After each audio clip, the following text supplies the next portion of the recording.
Hey guys, and welcome to the podcast that's currently exclusive, but we're open to all offers. I'm the Dean of Games on all platforms, and no one is joining me today because there's a lot to discuss and everything. So, um, before we get into the show, let's get to some housekeeping. I I have a lot to discuss um with the housekeeping, like a lot. Uh, so last week, or I guess 2 weeks ago now, there was supposed to be a special episode. There was not a special episode. Um, for several days after, because, whew, boy. So the program that I use to record all of our Discord audio as separate audio tracks, to make it a little bit easier to edit.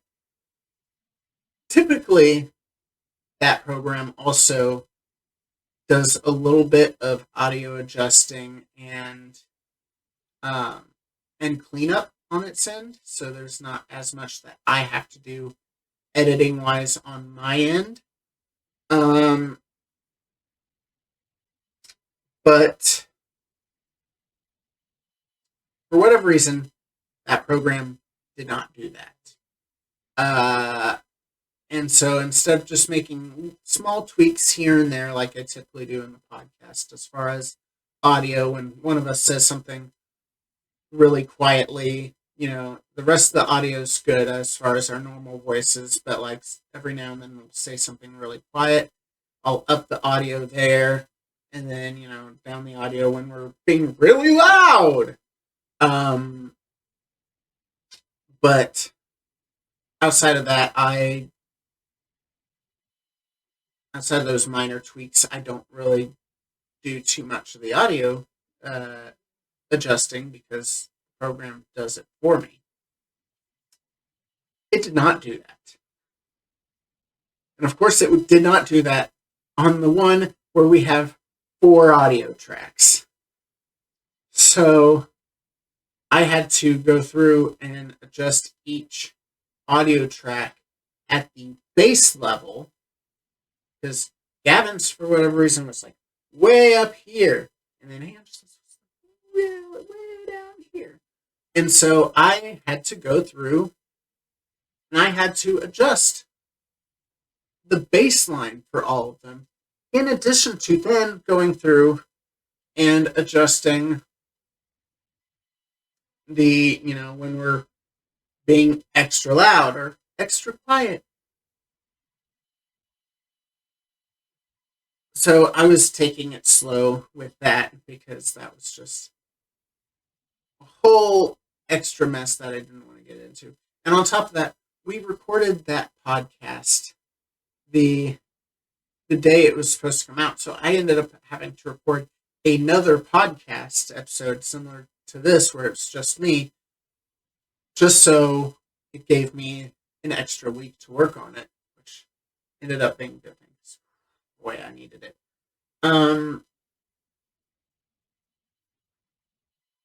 So I was taking that process very slowly, and admittedly, I probably didn't do the best because that's the first time I've had to actually do it from a baseline and then adjust based on that. Whereas normally baseline's done for me and I just have to make minor tweaks. So I don't know if I did the best there. I tried my best at the very least. But I took that slow, so I would do sections at a time, like 10 minutes here, 10 minutes there, until I got down to, you know, what I needed. And then I also ended up, after I got all that done, then I had to sync that audio to the video, um, because the video is recorded separately. Um, and so I had to sync that, which wasn't too terrible. I have my own process at syncing.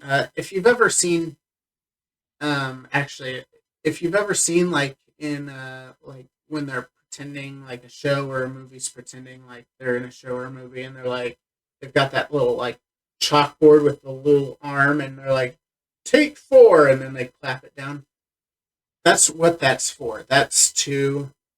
Um, that's to sync the audio. You have something to go off from there. Uh, with the video. Um, and so I have something similar that I do to sync my audio and video. So that ended up not being too terrible. That was probably the easiest thing in the whole process. Uh, but I think I got the video down to like 48 minutes. It was an hour and a half recording because it was all, um, there was a lot of dead air from people just thinking without speaking, which is fine. That's perfectly fine. Like, I'm the only one that really. This is not meant to be an insult to any of my co hosts because I love them dearly. They are good friends and a wife, um, and a son, but they don't take it as seriously as I do, in the fact that while I was thinking, I was trying to talk and get through my thoughts. And like even then sometimes I was hopping in and discussing things and trying to stir up conversation while someone was thinking, but that didn't always happen. And there was a lot of dead air that I had to cut through, which again, it's fine. I get it. But that was an extra step that I knew was going to happen. I anticipated that. I just, all the extra things like with the audio, I was not anticipating. Um, and again, I edited those chunks at a time. So then we get to the real issue where I had an opening skit and musical number planned for the beginning of the podcast. Um, because in case you haven't watched any of the previous episodes, a lot of my inspiration for my current YouTube obsession is Jim Henson. I don't know if I'll ever be as good of an entertainer or puppeteer as him, but that's my inspiration. Um, I so like I had a whole like as I said like a whole opening skit and musical number leading into this podcast and did the whole thing. Awesome, cool. As far as like the singing and the video of the dancing and everything. Awesome, cool. The plug came out of the back of the mic. Yeah. I was like, okay, fine. I'll re- I'll record this later. Um, and again, it was one of those things I could probably just sync the video to the audio later because I know where the song starts. So like I could just keep the video and just do the audio over it. I was like, you know what? I need a break. This is pissing me off. I need a break. So then I start working on the actual song because it is based off a song that does exist, but I didn't want to get copyrighted. So I had this plan where like I was going to move like there's different bridges and stuff in the song. So I was going to move those around, which I did fairly successfully. I was impressed with how well I did that stuff because uh, I'm not, I don't have any experience with doing that kind of thing. So, like, how seamless it ended up being actually impressed. I impressed myself. I don't know if I impressed any of you.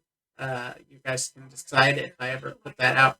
But I was impressed with how I rearranged that. And then on top of that, I then um, had an idea of changing the sound of it to be, because this is a video game podcast, be a little bit more video game like and do like a, see if I could make it more like closer to like a chip tune style. Um, and I found several programs that do that. Um, None of the extensions worked for my video editor, which is fine. I had an audio editor, as I said with my things.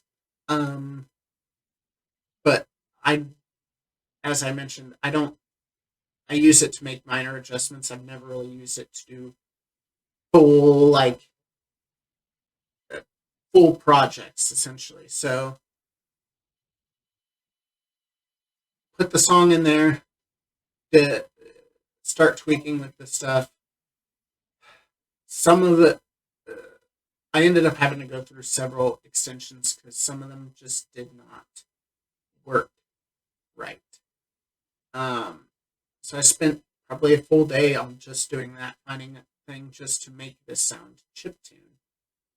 Um, or as close to chiptune as you can with software, because chiptune is more of a hardware based thing. But I didn't have the hardware.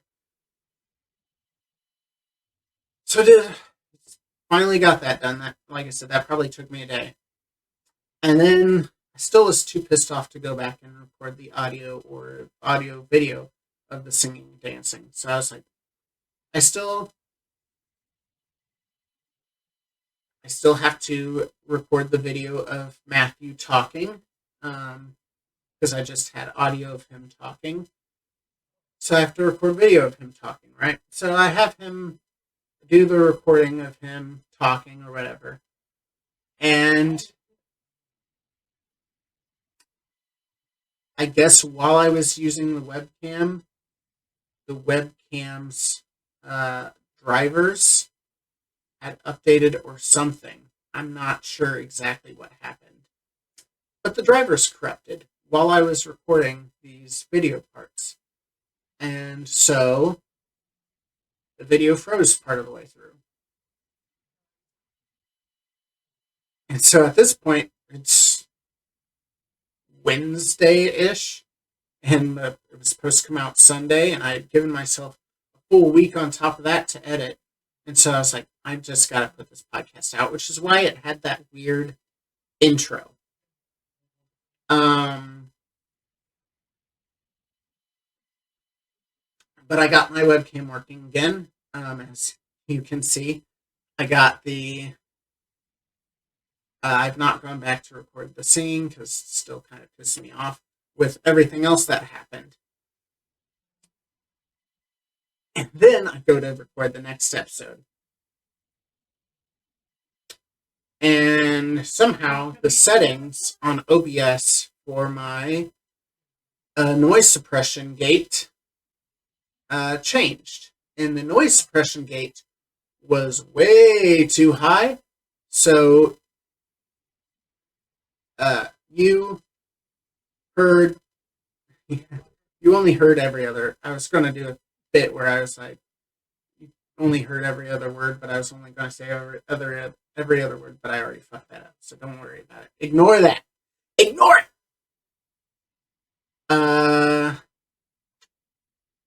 But yeah, so that.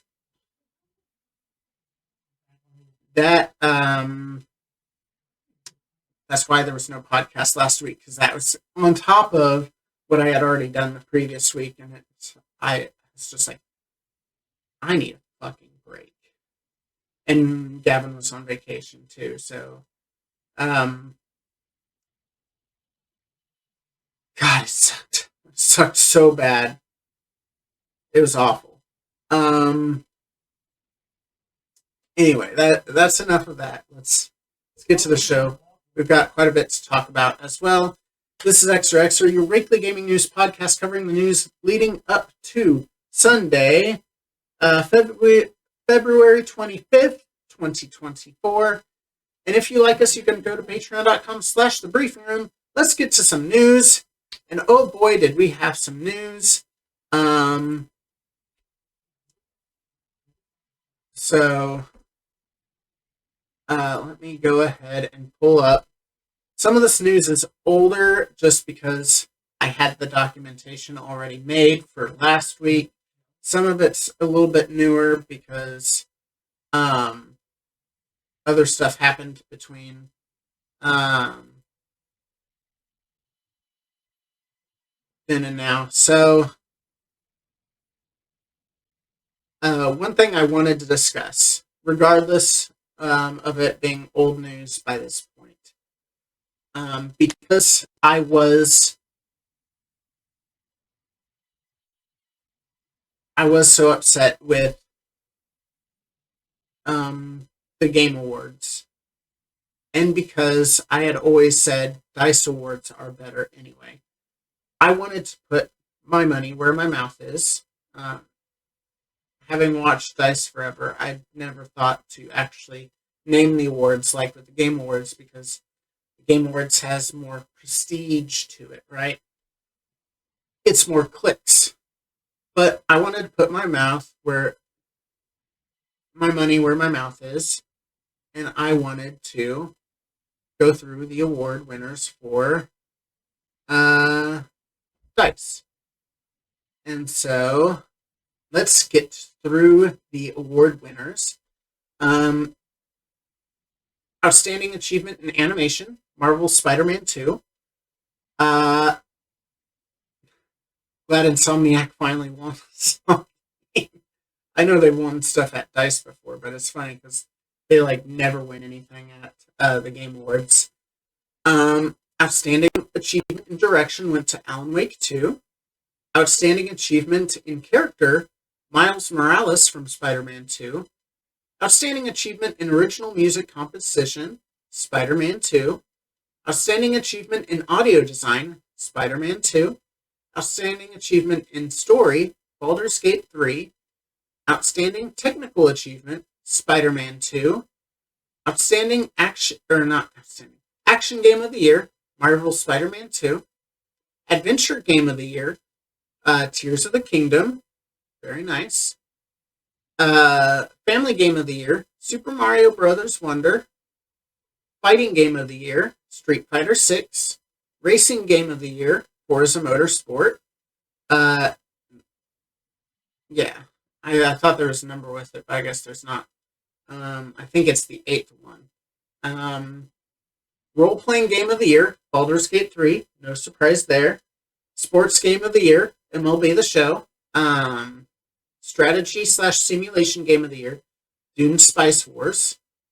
Immersive Reality Technical Achievement, Horizon Call of the Mountain. Immersive Reality Game of the Year, Asgard's Wrath 2. Outstanding Achievement for an Independent Game, Cocoon. Mobile Game of the Year, What the Car. Online Game of the Year, Diablo 4. Outstanding Achievement in Game Design, Baldur's Gate 3. Outstanding Achievement in Game Direction, Baldur's Gate 3. And Game of the Year, Baldur's Gate 3. So Baldur's Gate still ended up winning a shit ton of awards. But Insomniac got several awards with Spider-Man 2. They're a little bit more specific with their categories. So there's some games that couldn't have won at the Game Awards that won here because it's a category more geared towards them.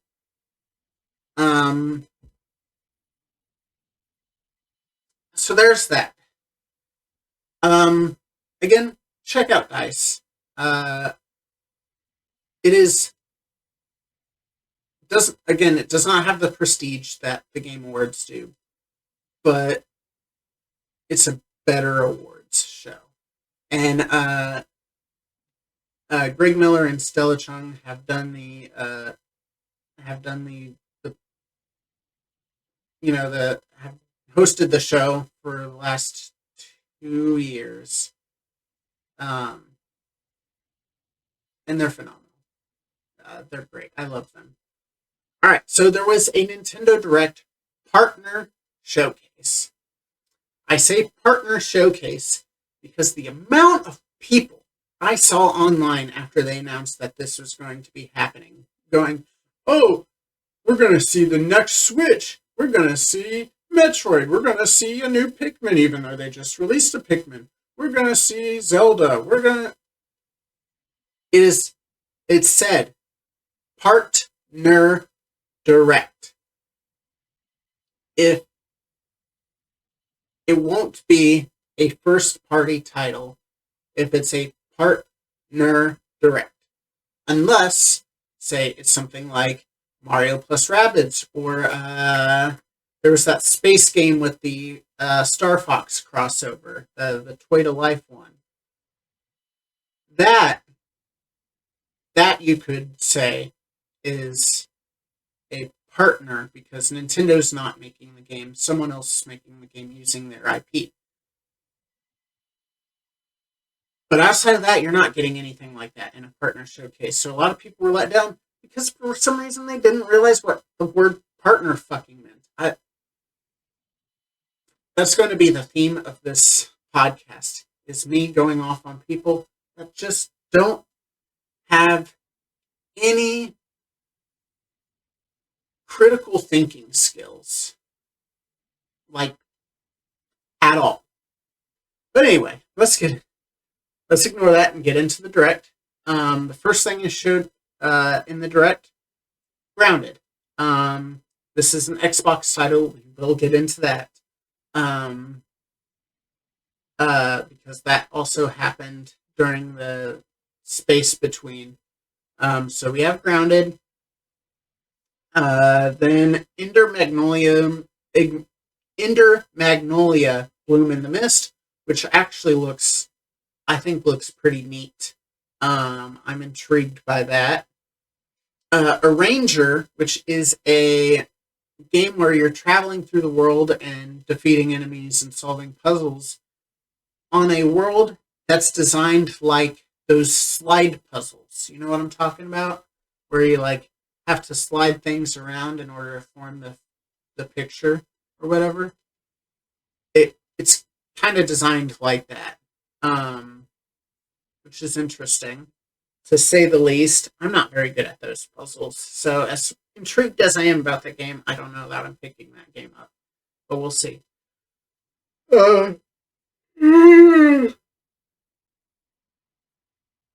Unicorn Overlord, that's by Vanillaware and Atlas. It's turn-based strategy style game.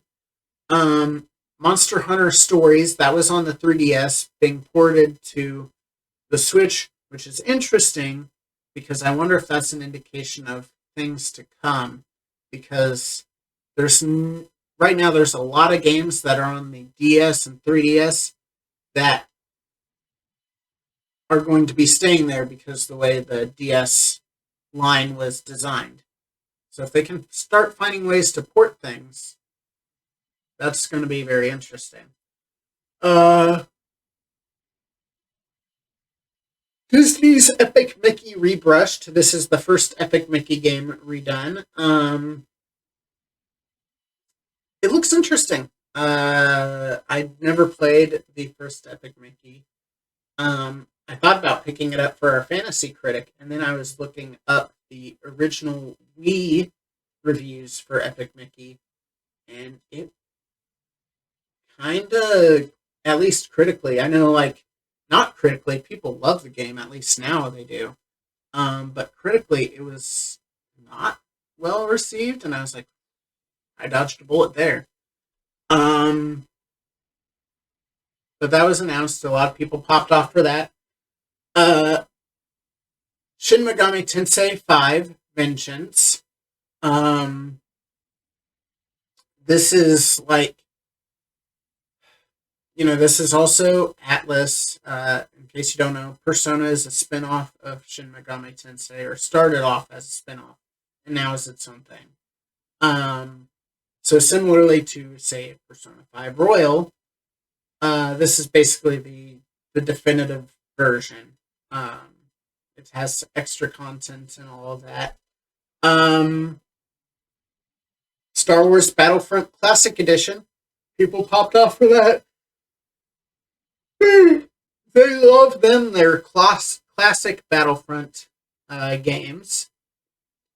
South Park Snow Day.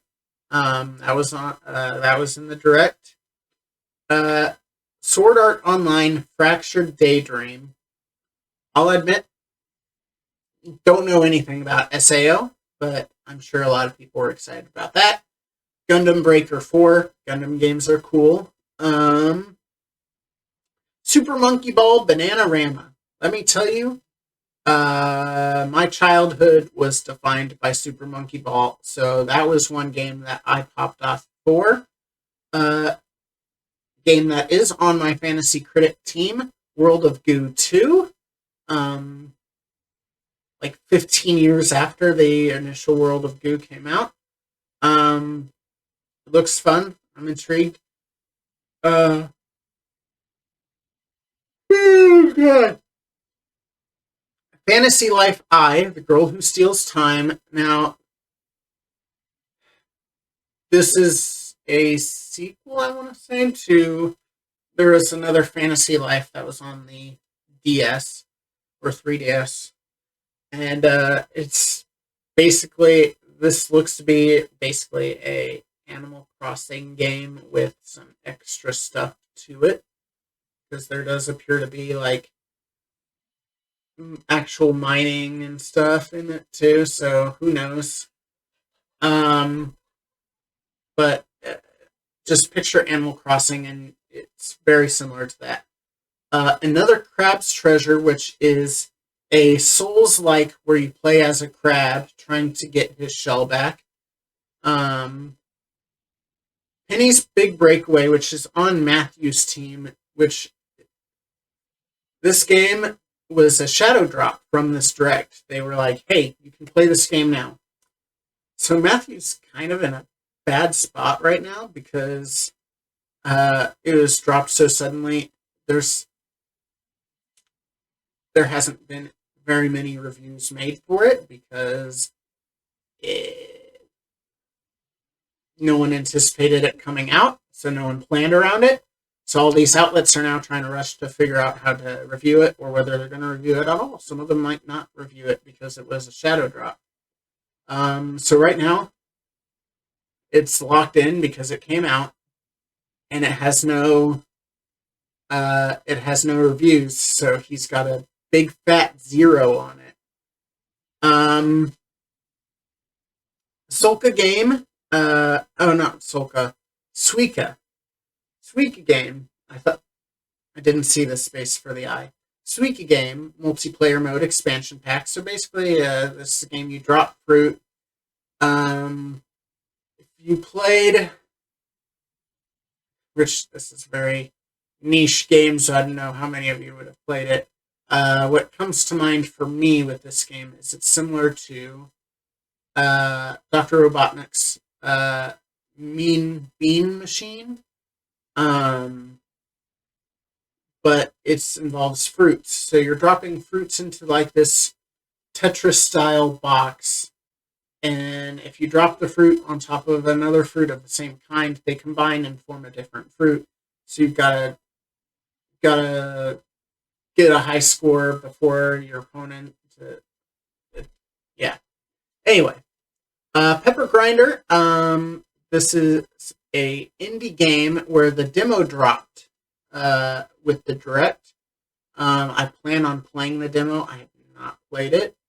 But maybe I do that and see how the game is and report back. Pocket Card Jockey Ride On. So this is a sequel, I believe, to Pocket Card Jockey that initially was only on the Apple Arcade on iOS. So it's now on something other than a trashy phone network.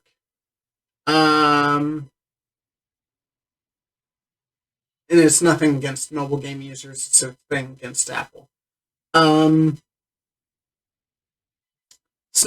Melody of Moominville. They did not go too much into detail with that. I feel like I've seen Snufkin before, but I don't know where, if I'm being honest. It might be through Lost Media. I might know Snufkin through Lost Media, actually. I feel like I saw it through like a Blame It on Jorge or a El Supersonic Cube video, but I'm not sure. Tales of Kanzera Zhao. Tales of Kanzera Zhao.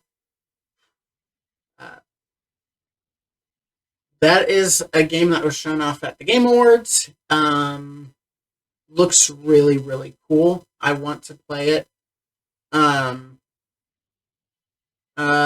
Demon Slayer, Kimetsu no Yaiba, whatever it is, Sweep the Board. My wife loves the show, so just to tease her, I just call it the one with the girl that's in the box. Kingdom Come Deliverance, Royal Edition.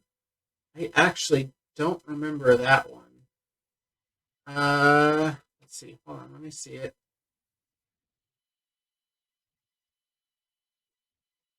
Oh, I do remember this. I didn't know what to make of it. It's medieval. There looks to be some similarities to Skyrim from the couple seconds they showed of it. They showed 10 seconds of the game, so I can't really make too many rash judgments on it. Then they have Contra Operation Galuga that they showed. Then Pentiment, another Xbox game, is coming to Switch. And then they showed off 3 games. Or not 3 games. Several games coming to Nintendo Switch Online plus expansion pack. So they have Snake. These are all rare games too. So these are all also Xbox, by the way. So we have Snake Rattle and Roll, RC Pro-Am, Battletoads in Battle Maniacs, Killer Instinct, and then Blast Core.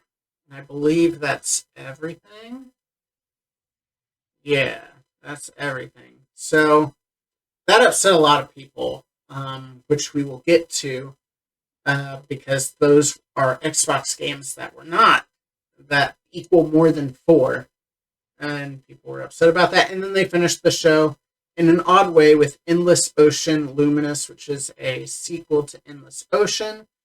For me, it's just a tad too slow of a game for you to end a show on. But that might just be me. Ooh, we've been doing this for a hot minute. Let me go ahead and knock out the Xbox thing and touch briefly on the PlayStation thing. And then I'll have the news, however old it may be, out to you guys. And then I will come back fresher than ever for this one. So,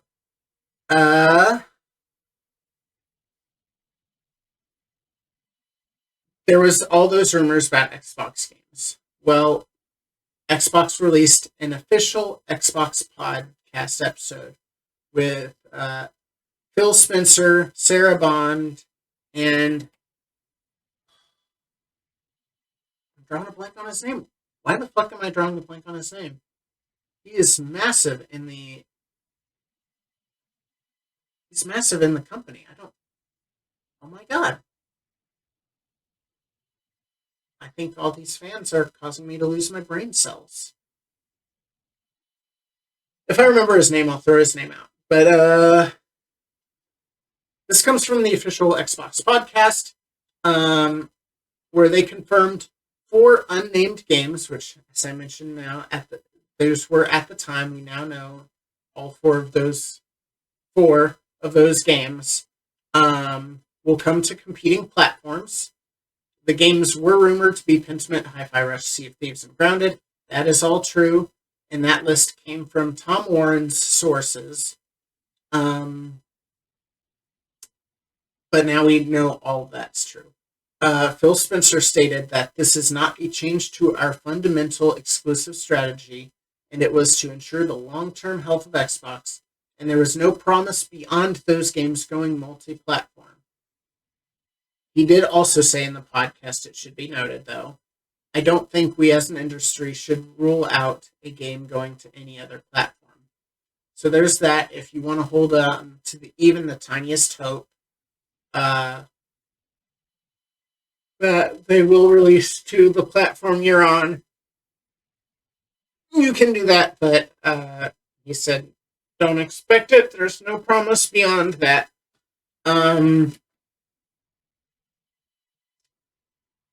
As I mentioned, this podcast was a response to the rumors that have been going wild, with the rumors being Halo, Gears of War, Starfield, Indiana Jones, all of them are coming to PlayStation. And then they throw out Switch, but PlayStation, because war. What is it good for? Caused mass panic among fans and speculation that digital libraries would be lost forever. Before I get into my thoughts on this, people who contributed to the story: Andy Robinson at VGC, Michael Kahn at PC Magazine, John Benelli at Game Rant, Thomas Franzese at Digital Trends. Ow, fuck.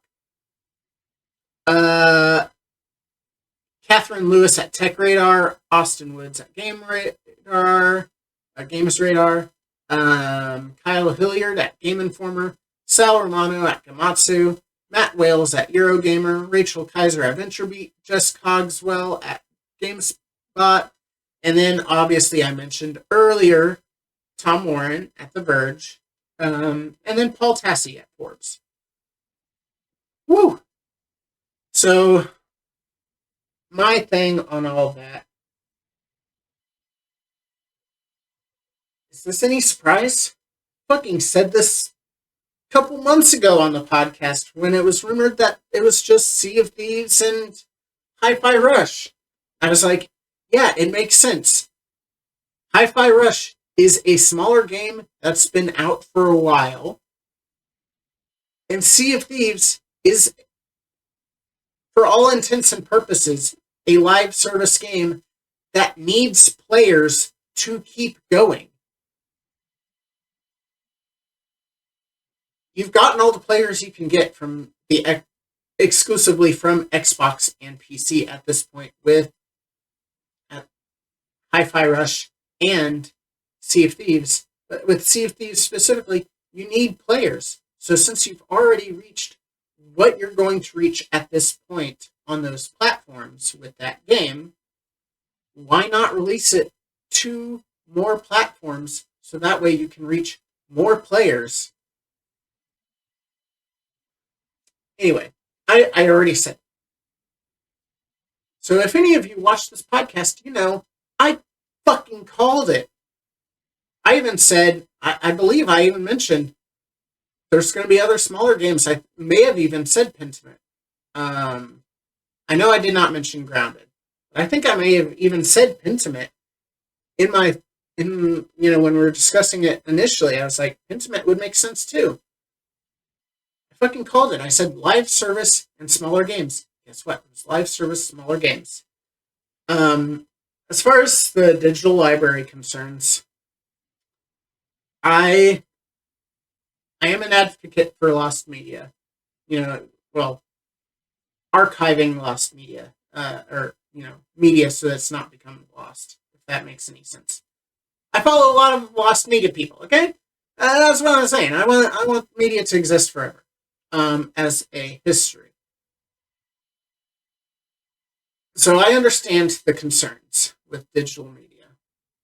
However, there's only a handful of games that actually, um, in the Xbox ecosystem, that's only on Xbox and not on the PC Game Pass side.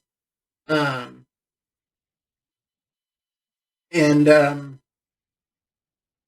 they and all of your stuff crosses over. Everything's stored on, all your information stored on the cloud. PC is going to be around forever. And even if Xbox got rid of their consoles, they're still going to release games, so it's still going to be through PC. So yes, it sucks. Yes, I understand the concerns. It's one of those tough ones, right? They have other outlets, and this actually just provides you another outlet. Um, but they have other outlets where you can keep your games. Actually, I believe, um, there's a game I believe I bought on the Xbox console. I don't have time to look it up right now. And when I was going through the store for like Windows and stuff, Game Store, it had the option for me to just download it because it wasn't on Game Pass at the time. Um, and because I had bought it, it automatically acknowledged that I had the game, and it's like, hey, you want to download this game? That's pretty cool. Uh, so it I understand the concerns, but they have outlets, and I'm sure before they did anything, they would provide you some way of keeping a lot of that stuff. Because Phil Spencer even mentioned in the Kind of Funny interview that, hey, you know, he mentioned that's why losing the Xbox One, PlayStation 4 generation was so bad, is he acknowledged the digital libraries. They know the digital libraries are important. So I don't think they would have done anything like that because that would have. There's also some possible legal ramifications of something like that. So I don't. I never saw that as a problem for me personally. Um, now, uh,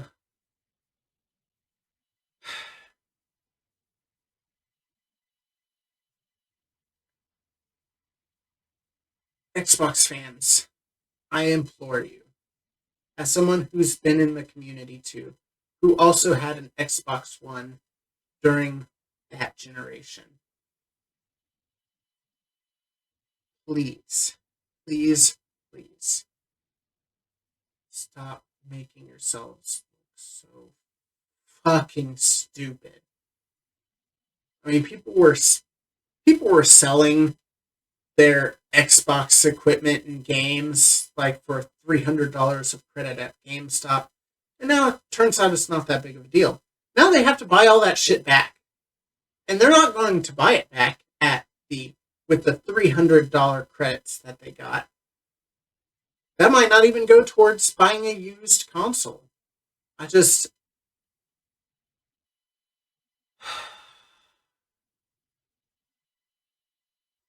don't jump the gun on stories like this. Nothing. Xbox had said nothing, and you guys are selling your. Anyway, um, and honestly, again, they mentioned they mentioned something about they hinted towards something like this with um in the Kind of Funny interview. Phil Spencer said, "We are not going to out console PlayStation." He he said that we are not going to out console PlayStation. We lost the worst generation to lose. people's digital libraries are important to them, and we didn't get a lot of people with our digital libraries in that generation. He knows that it's a losing battle playing by PlayStation's rules. If you believe in the console wars, which I do not. I think each console is doing something radically different, and that's fine. But he flat out said, we are not going to beat them using their own tactics. We're just not. So why are all of you guys upset that they're not doing things the way PlayStation would do it? Oh, and by the way, just so you guys know, MLB The Show is on Xbox. That's a PlayStation game.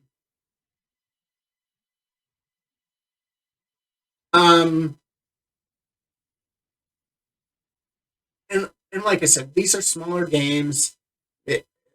They're live service games. It makes perfect sense for these games to be on platforms outside of Xbox. We'll see how things progress if they do decide to do bigger games, how that strategy is going to play out. I honestly don't personally see it, but it makes sense. It does. It makes sense. I'm sorry if you don't think that, because you're wrong.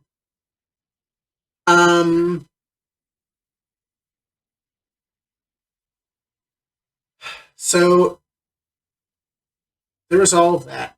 And then the Nintendo Direct allegedly was supposed to come out on the same day as this business update, but the business update was going to come out after. And so Nintendo allegedly moved their Direct to, what was it, the 21st or whatever? So, Xbox could have their news, and then the Xbox games would be shown in at the Nintendo Direct. And then, like I said, Nintendo Switch Online showed rare games coming to Nintendo.